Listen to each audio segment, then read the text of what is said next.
C'était le 11 juillet dernier. Une partie de la toiture du château du Rivaux partait en fumée lors d'un tragique incendie accidentel. Tout cet été, malgré les dégâts, le site est resté ouvert au public, car ce qui fait la notoriété de la propriété, ce sont le parc, les jardins, les œuvres contemporaines.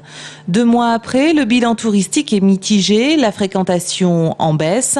Pourtant, les propriétaires confiants ont lancé les travaux. Le public a été un peu moins présent que d'habitude parce que certainement que certains pensent que le château est fermé. Ils ont entendu dire qu'il y a eu un incendie et ils ne savent pas que en fait la majeure partie de la visite c'est plutôt les jardins et puis les écuries. Mais vous avez vu, on a bien avancé parce qu'on a déjà pratiquement fini de monter l'échafaudage. La semaine prochaine, le parapluie sera mis et donc on sera enfin hors d'eau. Enfin, on aura la possibilité de construire la toiture protégée des intempéries. Estimés à plus de 4 millions d'euros, les travaux vont demander beaucoup de temps et dans l'attente d'une prise en charge par les cabinets d'assurance, la famille Legnaud compte sur le soutien du public qui, par sa présence, fait revivre le site.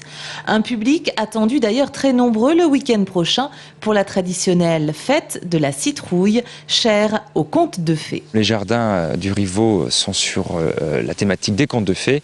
Eh bien, le citrouille fait partie de cet objet, de cet imaginaire collectif autour des contes. Le public qui vient à la fête de la citrouille, c'est un public local, donc qui tourne autour du Chinonnais, du Saumurois et de Tours.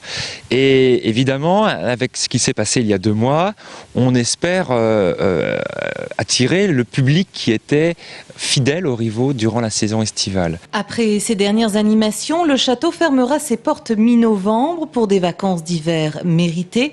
Et qui sait, avec un coup de baguette magique, il réouvrira en avril avec peut-être une toiture flambant neuve.